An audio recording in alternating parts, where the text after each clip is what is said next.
अगर आप स्मार्ट हो तो मुझसे पहले ये 3 पजल सॉल्व करके बताओ और अपना आंसर कमेंट बॉक्स में लिखना। लास्ट वाला पजल सबसे हार्ड है। हेलो एवरीवन, आज हम लोग कुछ पजल्स ट्राई करेंगे। ये सारे लाइव पजल्स हैं जो मैंने भी सॉल्व नहीं किया अभी तक। क्वीन F5 चेक खेला वाइट ने, तो हम लोग क्या खेल सकते हैं अब ये सिचुएशन में queen is attacking our king और at the same time this is attacking the queen. तो यहाँ पे तो ऑब्वियसली ये क्वीन तो मेरा जा ही रहा है, तो फिर क्वीन को कैप्चर करना ही पड़ेगा। White will 100% capture with the रुक। यहाँ पे रुक आएगा और उसके बाद ये जो नाइट है हमारा, ये नाइट यहाँ पे E3 में जाके किंग को और ये जो रुक है ये दोनों को फोर्क कर सकता है। तो that is an easy puzzle, so let's play it and solve it. Check and we have solve this puzzle. Let's see what comes next. अब इसके बाद उन्होंने खेला H3 वाइट ने। अब देखते हैं कि कुछ यूज़फुल मूव्स है क्या। तो यूज़फुल मूव्स में मैं पहले चेक्स ढूंढता हूँ, फिर कैप्चर्स देखता हूँ। तो let's see if we have any useful check. तो यहाँ पे तो ये चेक जो है ये तो सुसाइड है, क्योंकि इसके बाद क्वीन कैप्चर करेगा, तो that is out of question. Capture capture कुछ नहीं कर सकता ब्लैक। अब ये सिचुएशन में मतलब यूज़फुल कुछ कैप्चर्स नहीं है। तो अब लेट्स सी कुछ और ऐसा खेला जा सकता है, कुछ थ्रेट किया जा सकता है क्या।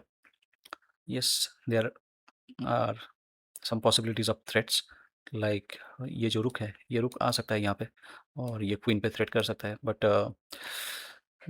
ये queen can take the rook और फिर we will take back the rook with the pawn and this rook can capture our queen, but we can promote our pawn to E1 and we can get a queen and we can win the game. तो मुझे लगता है कि this is the best one. और यहाँ पे रुक को लाने के बाद अगर क्वीन कैप्चर नहीं भी करता तो भी हमारा एक थ्रेट जो है वो रहेगा, which is queen captures F2 with check. और इसको अगर वाइट डिफेंड करना चाहेगा रुक को यहाँ पे लाके, तो फिर we will capture the queen. तो this is a good puzzle to solve. तो let's play this move. We will take and as promised we will get a queen. Next puzzle, मैं रिक्वेस्ट करूँगा सबको कि आप ये पजल के लिए एटलीस्ट 5 सेकंड्स या 10 सेकंड्स पॉज कर लो वीडियो को और इसको सॉल्व करने के लिए देखो। तो जिन्होंने भी ये सॉल्व कर लिया वो बहुत ही शार्प माइंडेड हो, आई बिलीव। तो लेट्स सी जो प्रिंसिपल है कि पहले हम लोग चेक देखेंगे फिर कैप्चर्स देखेंगे। तो चेक क्या क्या हो सकता है, यहाँ पे तो एक ही चेक पॉसिबल है, ये rook can go to H8 and deliver the check. लेकिन यहाँ पे obviously this bishop will capture, तो ठीक है।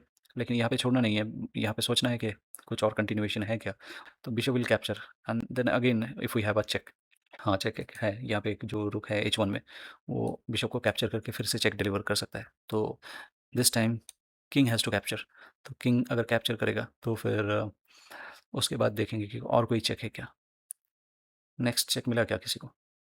अगर मिल गया है तो वेरी नाइस। चेक है queen to H6 and check. तो यहाँ पे किंग को मूव करना पड़ेगा क्योंकि कोई डिफेंडिंग पीस तो है नहीं। तो king will move here and then queen to H7 checkmate. तो जिसको भी ये पूरा कॉम्बिनेशन पहले ही पता चल गया था, तो you are very strong definitely. तो let's solve it. This check again capture check, queen H6 check, queen H7 checkmate. Thank you.